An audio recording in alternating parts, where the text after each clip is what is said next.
by a bent line, by a straight line, by a crooked line. The Crooked Path, a podcast for modern cunning folk with Peter Pagan. Hello and welcome to The Crooked Path. My name is Peter Pagan, and this week we're taking a look at Spring Equinox. But first, here's some news.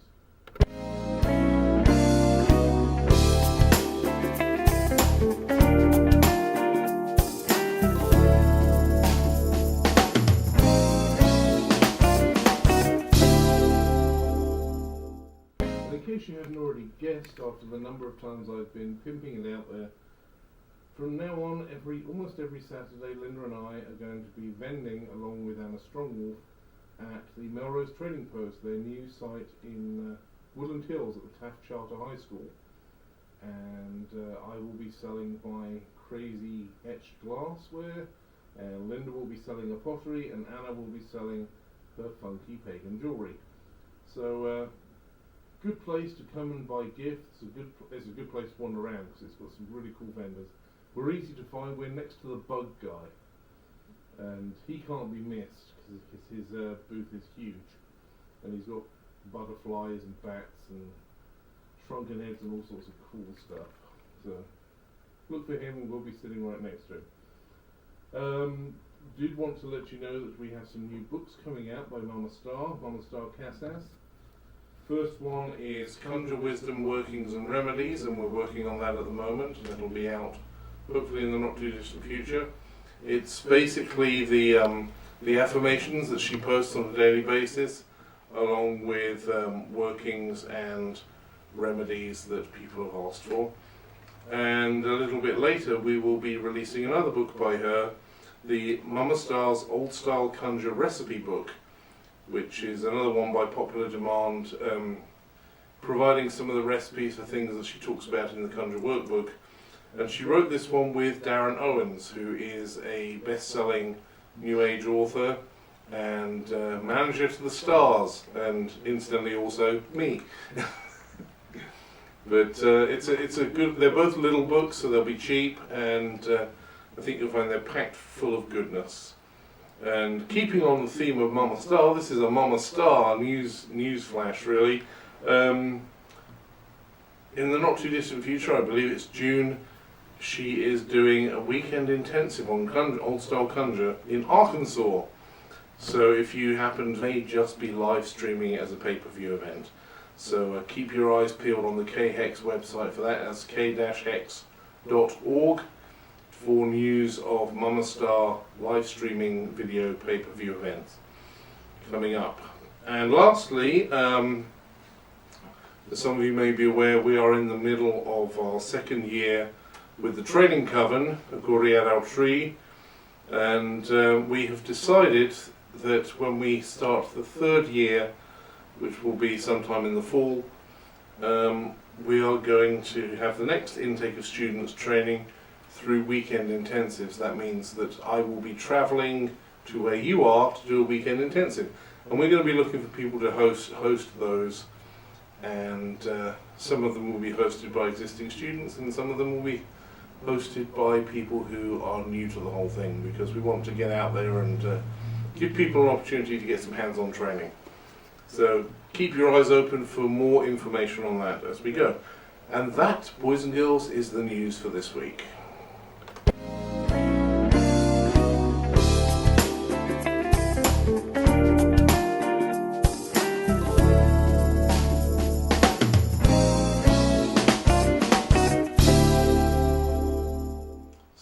This Spring Equinox thing. Well, as one of my favourite poets from my childhood was wont to say, "Spring is sprung, the grass is riz, I wonders where the birdies is." And that's really what Spring Equinox is all about. It's the beginning of spring, or most people consider it to be the beginning of spring. And equinox, of course, is Latin for equal nights. And it's that point of balance where day and night are more or less equal depending on where you are in the world, and it's seen as a a very important time magically because of that whole balancing thing. And there's a lot of things in different traditions that go on at this time of year. In Wicca and other agricultural cycle traditions, you see a lot of stuff about the crops, blessing the crops so that they grow well, the newborn baby lambs, the lambsicles, and stuff about livestock and farming and all good stuff like that. Because this is the time of year where life is really seriously starting to poke its head above the crusty dirt and let us all know that winter has in fact ended. That damn rat-like creature in Punxsutawney has finally lost his evil vice-like grip upon us, and we can look forward to balmier climates and happier times until it gets cold again later in the year.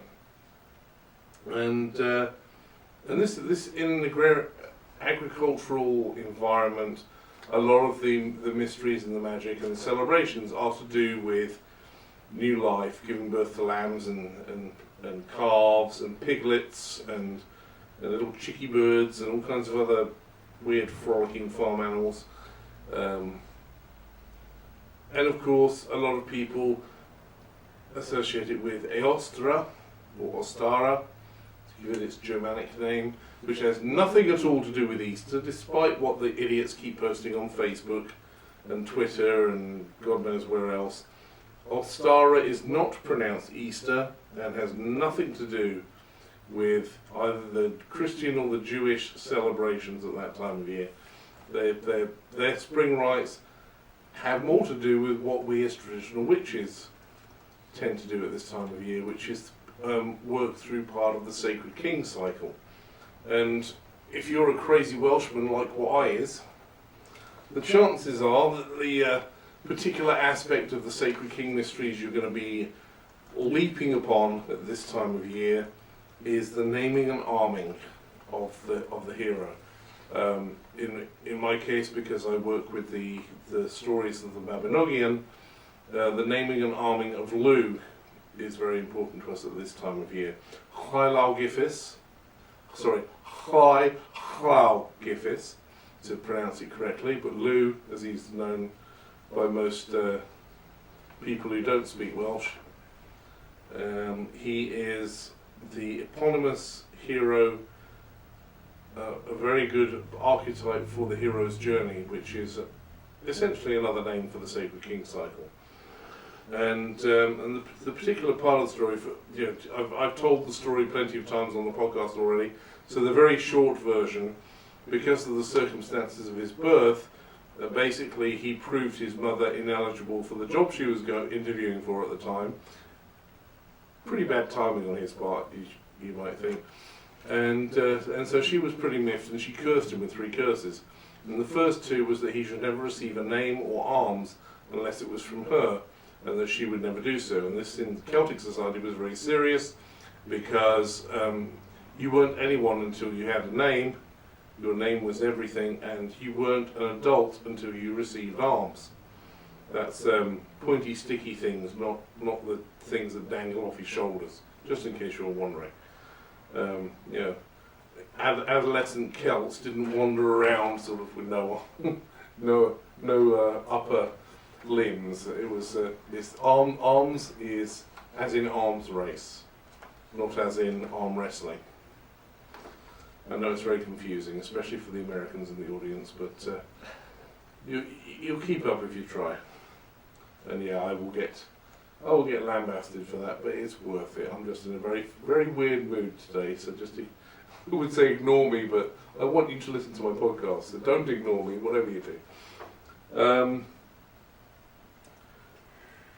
The third of the curses was that he would never have a wife of mortal birth, and then we get into the whole Blodaiwith flower maiden thing, which is another story completely, except it's also part of this story. But for this time of year, the thing we're focusing on is the naming and arming. And the purpose of this is that the Sacred King, the hero, becomes an adult at this point, which enables him to go off and seek his fortune and to have the potential of taking up his crown and achieving his fate as the Sacred King. And in our Sacred King cycle, after being named and armed, the king to be, because he's not yet the king, he hasn't been crowned at this point, he's the princeling, the prince in waiting. He then goes off into exile. Now this isn't a banished from the doorstep, no, never darken my door again, bugger off and don't come back type thing. It's more of a go out into the world and seek your fortune, find what it is your fate to be and do. And despite calling it an exile, over the course of the period that he's in exile, he actually comes back to visit several times, which is the other Sabbats, until finally at autumn equinox the exile is over and he comes back to take up his role as the priest king of the tribe, and it all goes downhill from there, really, but in a good way. And sorry, I'm getting distracted. Somebody is trying to call me on my phone. They should know better than to call me at this time of day. It's just my pocket's vibrating, and it's very distracting. I'll have to keep my phone somewhere else in future, I think. Although that could be even more distracting. Anyway, so the path of the exile, the hero's journey, is what it's all about for us at this time of year. And I'm actually really grateful for that, because back in the days when I was a Wiccan, there's no escape from me, really, as you may have noticed. And but back in the days of being an Alexandrian high priest, one of the biggest issues we had was, what do we do with the equinoxes? Because the equinoxes, as they are practiced in Alexandrian Wicca at least, tend to be very predicated by the agricultural cycle and by the influence of the Golden Dawn. Because for those of you who may be wondering what the difference is between Gardnerian Wicca and Alexandrian Wicca, well, this is horribly try that again. This is horribly simplified, so I apologise in advance for it. But basically, the main difference between Alexandrian Wicca and Gardnerian Wicca is that Alexandrian Wicca has incorporated a little bit more of the ceremonial magic of the Golden Dawn variety into the mix. And so I was always at a bit of a loss what to do with the coven for equinoxes. And we usually ended up being that was the circle that we invited guests to. And we do something gentle and agricultural to give them a chance to see what it's all about and see if they wanted to join us. And which is a real way of wimping out, really, because I was trying my damnedest even back then to try and find something deeper and darker, and that's what I eventually found when I connected with my ancestors here in Los Angeles, strange as that may seem. And but it really was.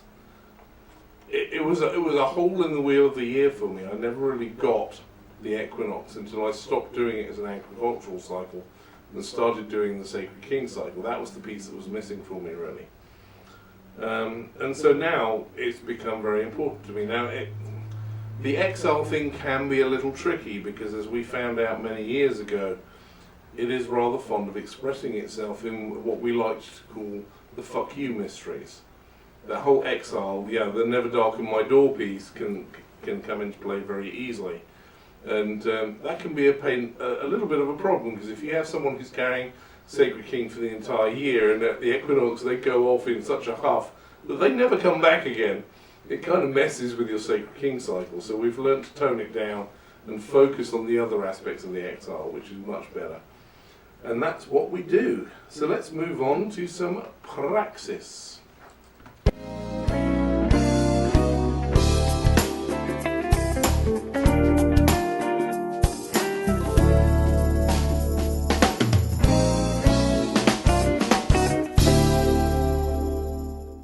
Now for me, the whole point about Spring Equinox, it's about the coming of age, and the coming of age is symbolised by the taking up of arms.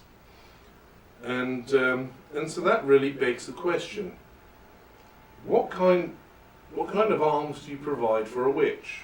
What are indeed the witchy weapons? Now you might think that the tools of the trade would be a good option for that. So we'd be looking at the cauldron, the stang, the broom, the wand, and stuff like that. And there's an argument to be made. The traditional tools of the witch do go a long way towards defining witchcraft in many ways. I mean, the classical image of the witch is she's either stirring something in the cauldron, or she's flying around on a broomstick.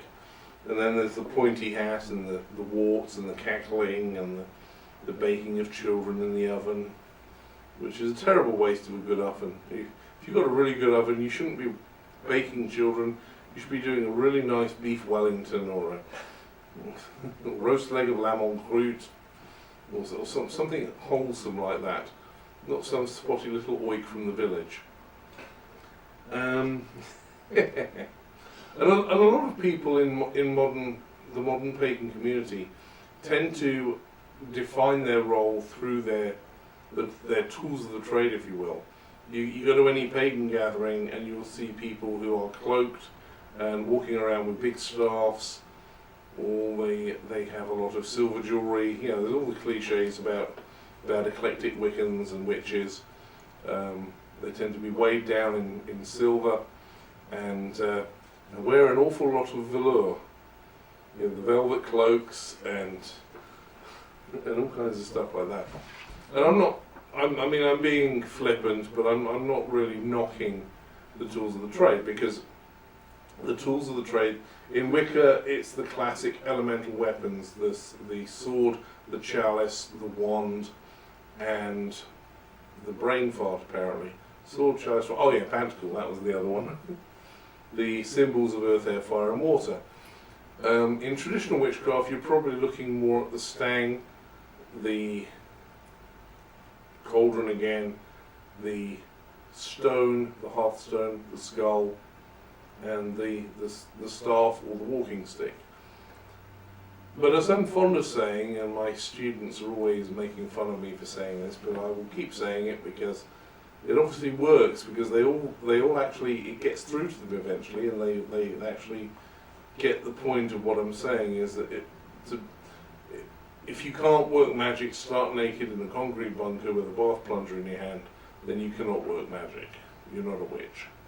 The tools are useful, they are fun, and there's definitely a good reason to work with them when you have the opportunity, because they build up an energy about them. And you also get this kind of muscle memory when you're working with the tools, be it a wand or a cauldron or even a storm in a teacup, stirring your tea with a knife in a mug. There's a certain amount of muscle memory that goes on that makes it easy for you to do the thing, and even the imprint of the energy on the tools when you use the tools to train somebody else. It makes it easier for them to get it, because there's a groove worn in the fabric of the universe, if you like, that makes it work better for them. And so there is definitely an argument for using magical tools. However, you shouldn't balk at working without them either, because it's all in here, and it's all in here really. That groove in the fabric of the universe isn't created by the magical tool, it's created by your association with it. And so, whilst it's a valid and useful process, you don't have to, and you absolutely should not rely on it. So what are the real weapons? When is a witch truly armed and come of age? Well, the real weapons are the abilities, the innate abilities that the witch makes use of. It's those magical muscles that we exercise in the performance of our craft. And so it's the ability to go into trance, it's the ability to focus, it's the ability to step between the worlds, it's the ability to visualize and manifest your visualizations It's the ability to call upon the ancestors and hear them respond to your call. It's the ability to draw in the deities and allow them to possess you, to ride you, and also at a lesser level, to work with them, to be able to stand toe to toe with your gods and your ancestors, and not kneel and worship them, but to work with them and craft with them. It's the biggest tool of the witch, is the most classic one of all, the ability to cheat fate. And that comes from an innate understanding of the process of fate, which is not a simple one. I mean, I've done whole podcasts on the idea of fate and karma in the past, so I'm not going to go into details about it now. Go and look up one of the old podcasts. They'll tell you what it's about. And that is the true mark of a witch. Aside from the actual mark of a witch, the mark of Cain, as they sometimes call it, which can be, depending on the tradition, any one of several things. One thing it generally isn't is a supernumerary nipple with which you feed your imp familiar, although that's the one that made it into the Inquisition results. I think somebody was having a laugh at the expense of the Inquisitors, despite the crushing pain of having their toes in a clamp or being held over the fire or whatever was going on at the time. And so the real tools of the witch we carry with us all the time, because they're in here and they can't be taken away from you. And the more you are able to exercise the use of those tools, that focus, that will, that imagination as much as anything else, and the absolute certainty in what you're doing, and the strict adherence to an ethical compass, these are the tools that see a witch through that exile, that loneliness of the path that they walk, and it's what sees them through to be able to take their place in service of the gods and the ancestors, which really for a witch is what it's all about. That and having a good laugh. So that's it for this week. Hope you've enjoyed it. Short and sweet and somewhat twisted, but you should be expecting that from me by now. Next week we'll be doing something completely different, so you've been warned. Take care now.